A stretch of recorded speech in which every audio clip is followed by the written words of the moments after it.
Los jóvenes de los 90 fueron retratados en novelas como por ejemplo El final de la calle de Oscar Malca. El escritor y periodista Pedro Casusol ha escrito una ambiciosa novela polifónica que de alguna manera retrata a otra generación, a los jóvenes de los años 2000, más precisamente en un distrito emblemático como Barranco. Se trata de Barranco City Mon Amour, publicada por la editorial Paracaídas en su sello Narrar. Justamente sobre esta interesantísima novela, yo conversé con Pedro hace unos días y quiero compartir con ustedes dicha conversación. Pero antes, sigamos leyendo. Las librerías siguen funcionando de manera presencial y también lo hacen en modo delivery. Yo quiero recomendarles la estupenda librería Escena Libre. Pueden encontrarla en San Isidro, en Camino Real, dentro del Centro Cultural de la Católica, pero también en sus páginas de Facebook e Instagram. Ahora sí, sin más preámbulos, los dejo con la entrevista con Pedro Casusol, aquí, en Letra Capital.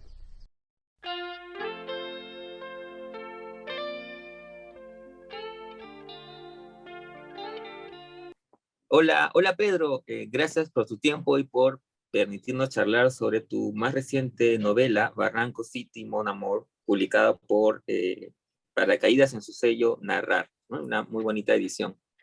Sí, no, gracias a ti, Carlos, por la oportunidad.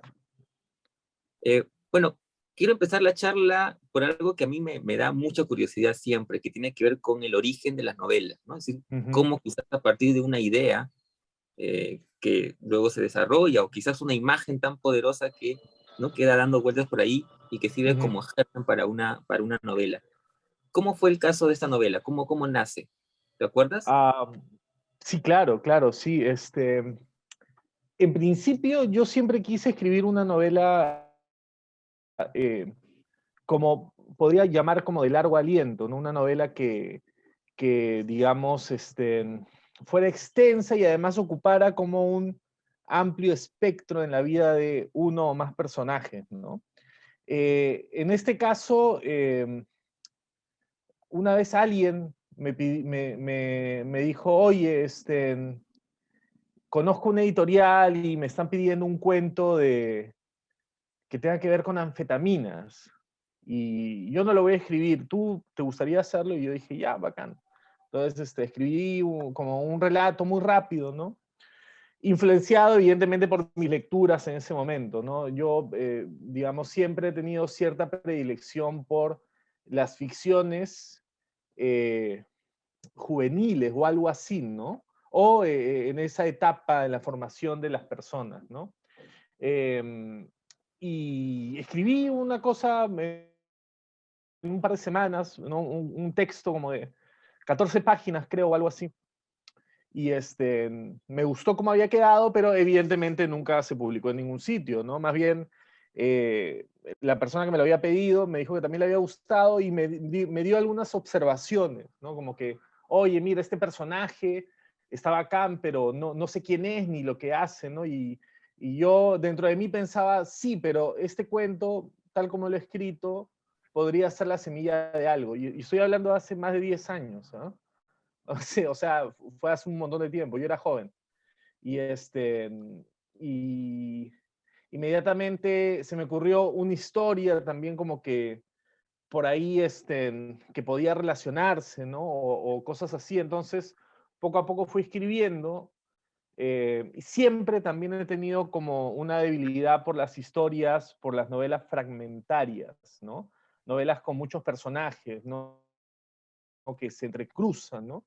Entonces yo tenía como en mente escribir algo así, no sabía si un libro de cuentos o una novela, pero siempre también he tendido más a querer escribir novelas desde que era muy joven, desde que tenía, pues te digo, 14 años, ¿no? Y decía, ya, ahora he escrito cuentos, pero ahora quiero escribir una novela. Entonces siempre tenía como esa idea de llegar a escribir una novela, porque en realidad este libro que se acaba de publicar evidentemente es mi obra más extensa, ¿no? O sea, yo antes había publicado una novela, había publicado incluso cuentos, crónicas, cosas así, pero nunca había publicado una novela, ¿no? Una novela al menos de esa cantidad, ¿no? El libro anterior, que también fue hace muchos años, era, como te digo, una novela corta, ¿no? Una novela medio policial, ¿no? Entonces, fue un camino largo, digamos, ¿no? Me demoré un montón de tiempo, con muchas pausas.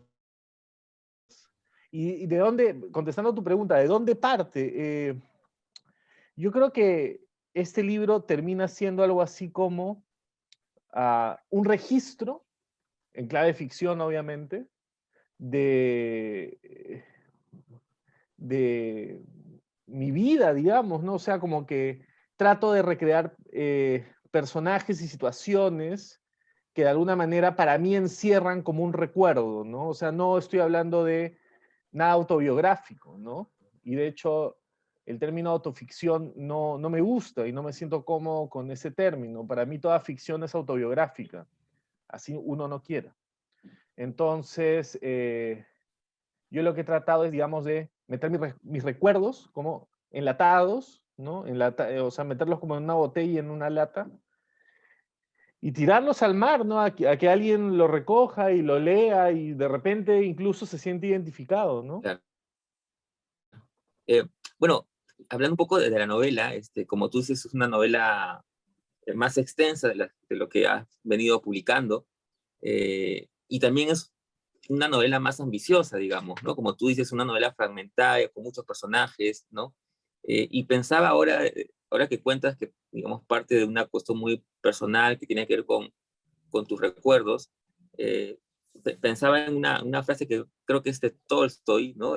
Pinta tu aldea y pintarás el mundo, o algo así, Claro. porque, vamos, a partir de los recuerdos, ¿no? Tú en realidad estás, o por lo menos esa es mi lectura, eh, pintando, ¿no? Una época y una generación. Esa sería como mi más grande ambición, ¿no? O sea, ¿qué más quisiera cualquier escritor, artista en general, que poder retratar una época, ¿no? Eh, eh, digamos que ya para efectos comerciales, digamos, ¿no? Al momento de conversar para la publicación y todo, uno tiene que ponerse a pensar en esas cosas, ¿no? ¿Cómo llamo mi novela? ¿Qué es? ¿En qué género entra? ¿No? Entonces, claro, pues, ¿no? Yo podría pensar de que la novela recrea probablemente eh, ciertas costumbres o ciertos modos de llevar la vida de una generación que fue joven, o sea, como que alcanzó la adolescencia, inicios del año 2000, y además como yo también quiero retratar como el crecimiento de esos personajes, ¿no? A lo largo de probablemente 10 años, ¿no?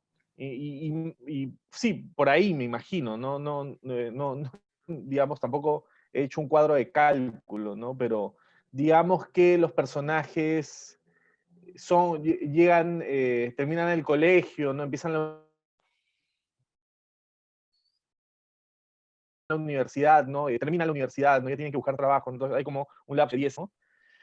Y eso, digamos, probablemente sea para mí, ¿no? Ya, digamos, ni siquiera como autor, ¿no? Sino como un lector también, ¿no? Tratando de disociarme de lo que escribí.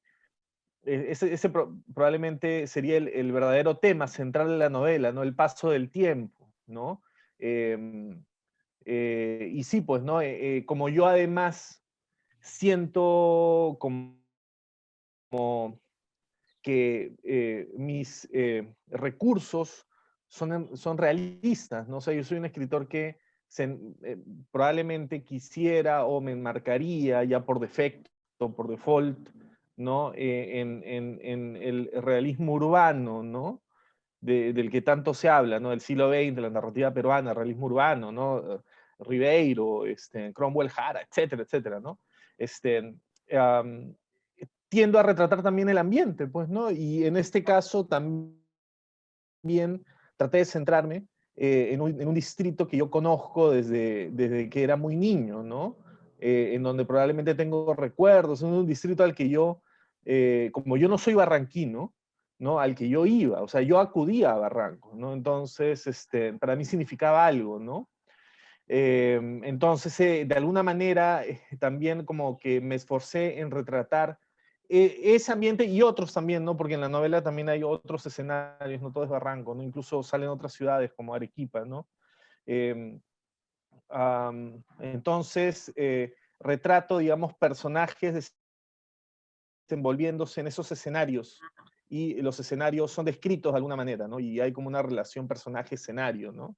Entonces, eh, obviamente podríamos decir también que esa juventud que yo retrato en la novela, si es que llego a retratar algo así, no es la juventud de ahora necesariamente, ¿no? O sea, pueden haber como eh, paralelismos, pero eh, no sé si te habrás dado cuenta, pero no hay celulares en la novela. Apenas aparece por ahí algo, en un capítulo aparece por ahí, llegó un mensaje de texto, pero no hay celular, y eso me parece genial. O sea, ojalá volvieran esos viejos buenos tiempos, ¿no? Donde un mensaje de texto era algo que te llegaba, ¿no? Y aparecía una pantalla verde, ¿no? Y pues me interesó eso, ¿no? Me interesó eso porque de repente es como pura nostalgia, ¿no? Pura nostalgia. Ujú. Ahora, es interesante porque una de las cosas, digamos, más allá de la temática, que como tú dices, quizás no era tu intención eso de mostrar una época, una generación, pero que sin embargo termina sucediendo porque gente que vivió por esos años, que eran jóvenes en esos años, se puede identificar como quizás alguna gente se identificó, no sé, pues con la generación de los 90 de Malca, Mm, etcétera, etcétera, ¿no? Ahora, otra cosa llamó mucho la atención y que tiene que ver justamente con la construcción de la novela, con esta cuestión, digamos, coral, ¿no? Porque hay muchas voces narrativas, o ujú, sea, no solamente varios personajes que uno va siguiéndole las pistas, ¿no? Sino que también hay varios de esos personajes que toman la voz, ¿no? No solamente ujú, para contarse a sí mismos, sino lo más interesante para contar a otros. Eh, ¿Cómo fue ese proceso? Porque además, algo que también, eh, aunque eso, digamos, no es tan importante, pero uno reconoce un alter ego tuyo, digamos, dentro de los ujú, personajes. ujú. Ya, con el tema de las voces. Yo creo que toda novela que me interese a nivel de lenguaje y estructura va a tender a ser siempre polifónica. Referentes, uff, o sea, me interesa, por ejemplo, lo que hizo Bolaño, ¿no? Los Detectives Salvajes es también una novela polifónica, porque hay capítulos, ¿no? Entonces, esta voz narrativa, ¿no? Y te cuenta, y por ahí aparece el personaje principal que está pasando por Francia, camino a África, ¿no? Entonces, interesante. Bolaño en general a mí me parece que es como la gran influencia, ¿ya?, de la narrativa latinoamericana del siglo XXI. Pero también, ¿no? A pesar de todo, no hay que dejar, no puedo dejar de mencionar a Vargas Llosa, ¿no? Que es un escritor que nos enseñó probablemente a todos los peruanos, y los peruanos tenemos ese peso también en la espalda, ¿no? De Vargas Llosa y de cómo él magistralmente construyó novelas totalmente exquisitas, ¿no? Que se leen con mucho placer y que tienen muchas voces narrativas, ¿no? Desde la primera, ¿no? Eh, eh, También, digamos, una lectura más de mi adolescencia, por ejemplo, Las leyes de la atracción o The Rules of Attraction de Bret Easton Ellis, también es una novela polifónica. Entonces, siempre me interesó, siempre me interesó.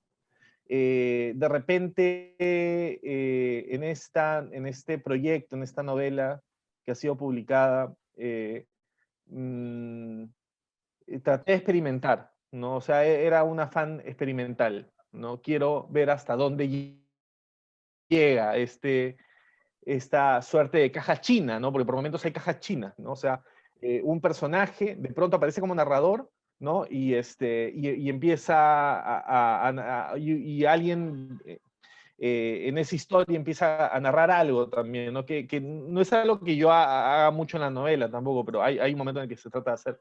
Entonces, eso es muy Bolaño también, eso es muy 2666, que también Bolaño hace mucho en esa novela, que probablemente es su más grande obra, ¿no? Nada, es un afán medio experimental, de hecho. Y de hecho, cuando terminé la novela, una de las grandes preguntas era si funcionaba. Y de hecho, hasta ahora me pregunto si funciona. O sea, digamos, cada vez que alguien me dice que ya leyó la novela, yo respiro tranquilo, ¿no? Digo, uff, ya se puede leer. No es ininteligible, ¿no? Entonces, nada, bacán.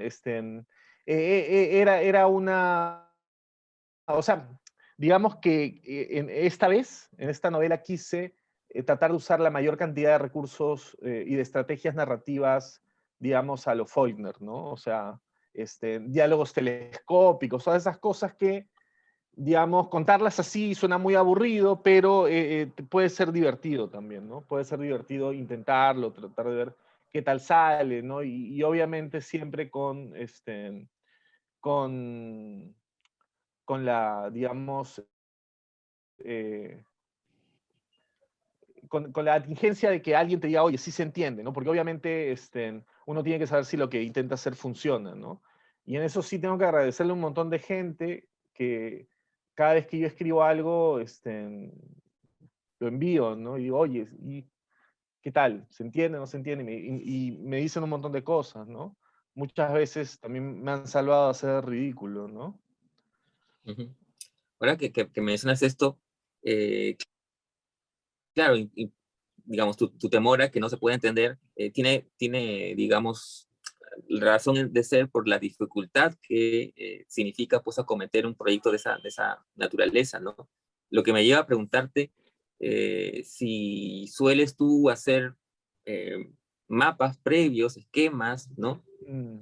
O vas en el camino, eh, digamos, con una brújula para ver por dónde ir. Mira, siempre, a mí siempre me dijeron, un amigo mío que no veo hace tiempo, que es Rodrigo Núñez Carvalho, que tú conoces también, em, me, me decía que, digamos, uno tiene de alguna manera que ver a- a- que la primera novela, ¿ya? La primera novela, digamos, probablemente esta no sea mi primera publicación, pero probablemente sí sea mi primera novela. En el sentido de que la anterior 11-15 pudo haber sido como un cuento largo también, ¿no? De hecho, 11-15 fue mucho más fácil de escribir, ¿no? La escribí en un par de meses, nada más. Esa, sí, exacto.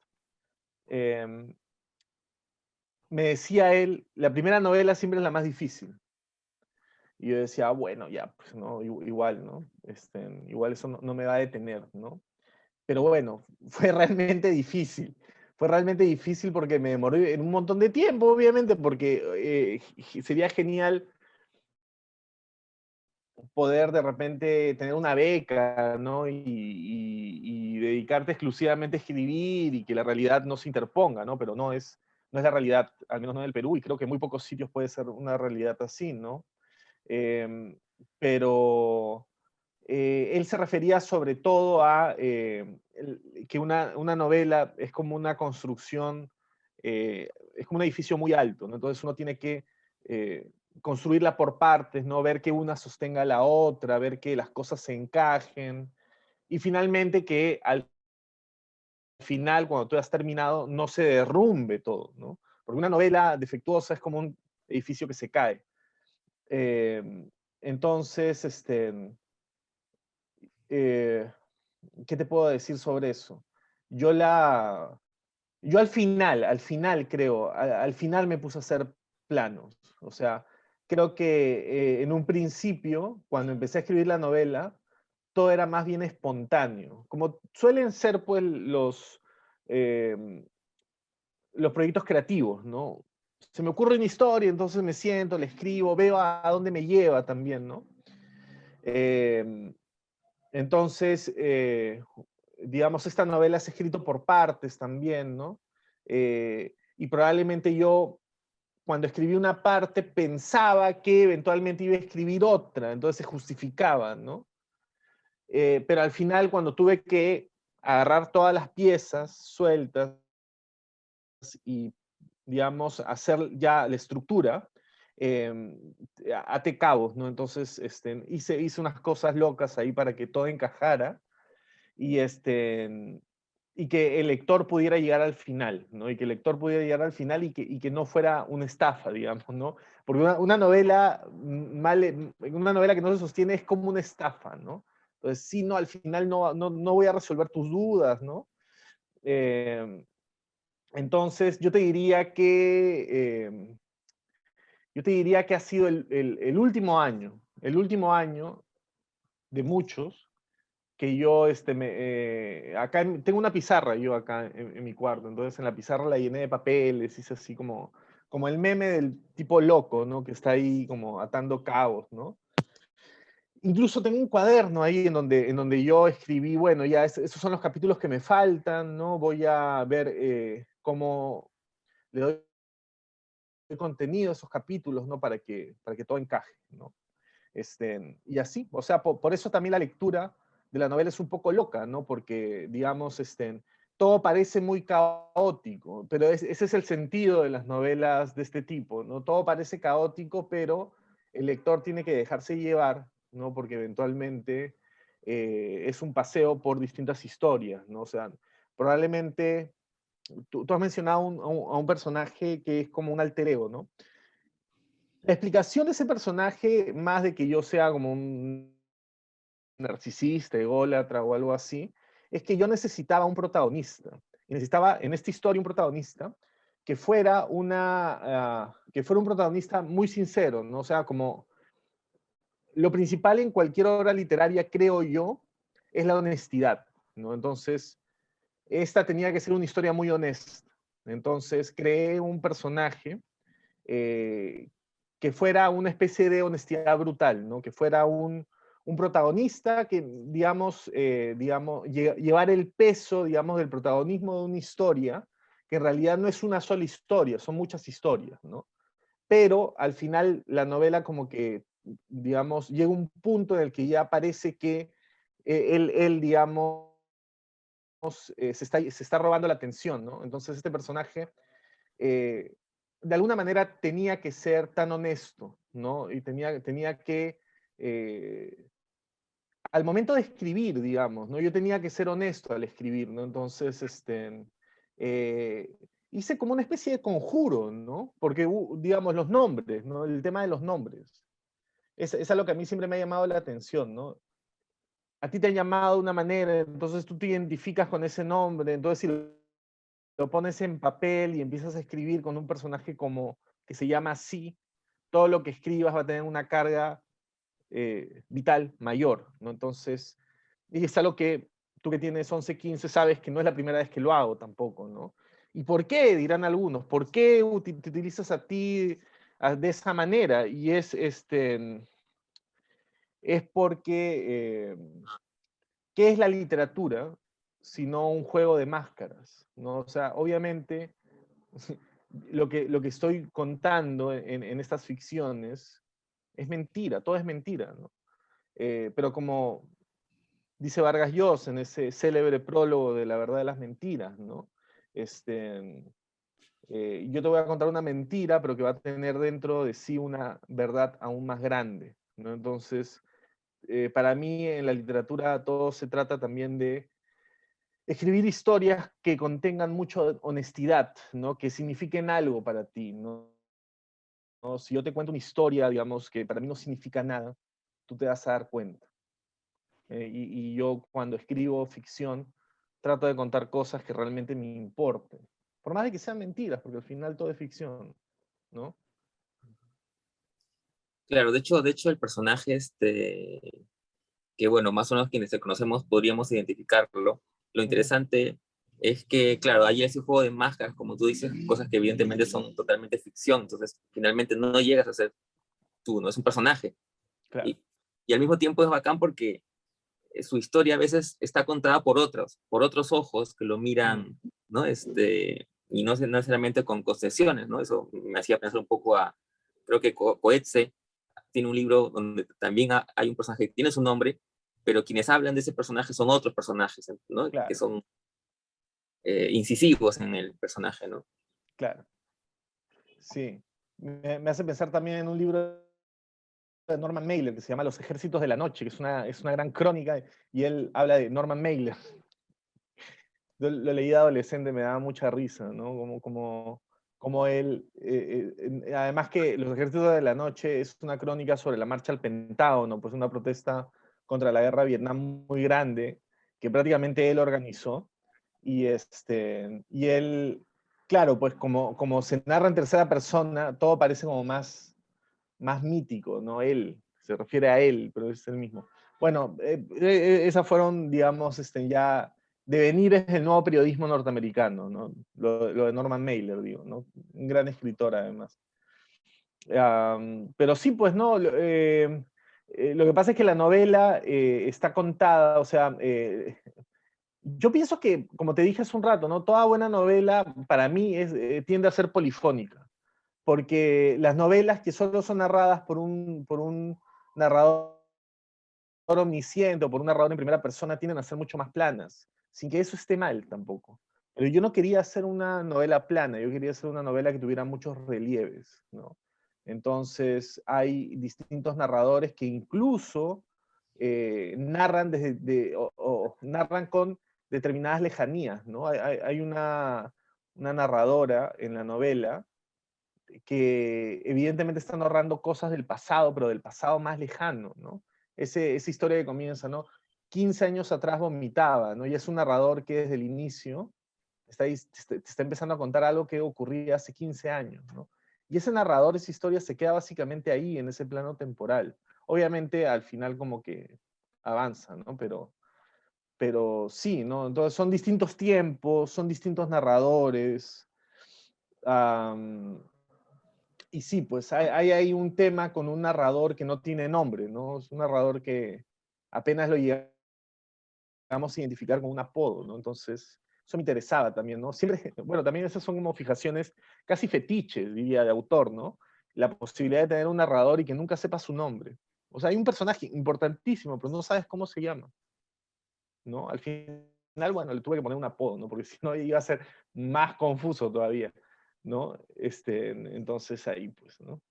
Claro. Ahora que mencionabas hace un rato lo que decías que tenías que, digamos, tener un personaje que sea muy honesto y mencionaste honestidad brutal, recordé que otra cosa interesante de tu novela es las referencias Ah, culturales, sí. musicales sobre todo, ¿no? Sí, sí, hay mucha música, hay muchas películas, ¿no? Muchas referencias. ¿Por qué será? A ver, de repente porque yo cuando era joven, ¿no? Vivía mucho de eso, o sea, tenía mucha necesidad, muchas ganas de consumir no solo literatura, sino también otro tipo de productos culturales, ¿no? La música, o sea, básicamente el tema de la música es un tema con el que se empieza en la novela, ¿no? Básicamente un personaje empieza a contar su biografía, pero partiendo de lo que escuchaba, ¿no? Y a mí me parece como también una manera muy real de contarle a alguien tu vida, ¿no? Y claro, hay muchas referencias a películas, eh, hay una historia que ya yo, digamos, como lector, que me gusta mucho, que es la historia de Fernanda, ¿no? La historia de Fernanda que está marcada por un disco de David Bowie, ¿no? Marcada por un disco de David Bowie, que incluso cuando tiene que construir su, digamos, personalidad, ¿no? Decide partir de ahí, ¿no? Porque David Bowie, digamos, además David Bowie en el disco de Sea Stardust, ¿no? Que es básicamente una oda, digamos, a la liberación sexual, ¿no? Una oda a aceptarte, ¿no? Como eres, ¿no? Raro, ambiguo, ¿no? Y ella, digamos, termina identificándose mucho con David Bowie, ¿no? Entonces, claro, pues hay productos y elementos culturales que para cualquier adolescente son como salvavidas, ¿no? No solo adolescente, diría yo, ¿ah? Para cualquiera, ¿no? Un buen disco de música, digamos, es como un salvavidas en medio de una etapa triste, de un momento amargo en la vida, ¿no? Entonces eso es Claro. importante y yo creo que es real, ¿no? Es real, al menos a mí me pasó así. De repente Sí, de puede hecho, venir alguien y decirme, oye, ¿sabes qué? Yo no escucho música, yo no leo libros. Entonces ya, bueno, cada uno crece y se educa a su manera, ¿no? Claro, ahora que mencionabas pues el personaje de Fernanda y, bueno, la relación importante con Bobby, Ujú, con David Bobby, estaba pensando también en que los referentes, en ese caso la música, también de alguna manera cimentan la amistad o van forjando la amistad o son muy importantes dentro de la amistad, ¿no? Porque pensaba también creo que el personaje de Gonzalo ujú, se cuenta cómo tiene una persona, un amigo, que ujú. es quien lo, digamos, orienta, ¿no? Dentro de los gustos musicales, que le Claro. descubre. Incluso hablan de Sumo, si la memoria no me falla. Sí, claro, Sumo es como la banda de este grupo de amigos, ¿no? Como que ellos pasan por una etapa en la que solo escuchan Sumo, ¿no? Es algo que a mí también me ha pasado mucho con más de con más de un artista, ¿no? Que una etapa en la que solo escuchas algo, ¿no? Qué sé yo, será pues también la manera en la que yo recuerdo mi adolescencia, ¿no? Eso es algo sí muy, muy mío, ¿no? Como obsesionarte con algo, em, que tu grupo de amigos se maneje solo por determinados códigos culturales, ¿no?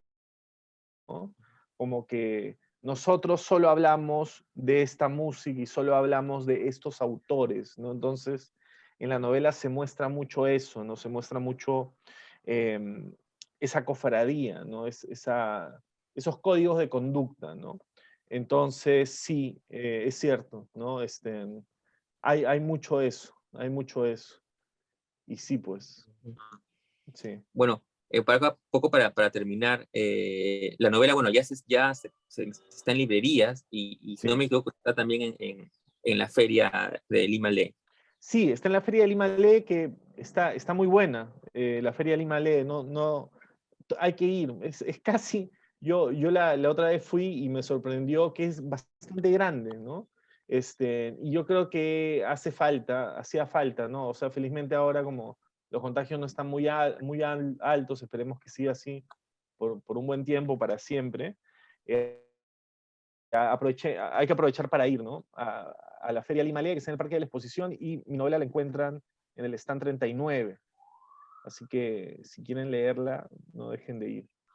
Hay buenos precios, hay buenos precios. Estupendo. Entonces, nada, gracias. Ha sido un No, placer contigo, Pedro. no, gracias a ti, Carlos, por el espacio y nada, cuídate mucho, nos vemos.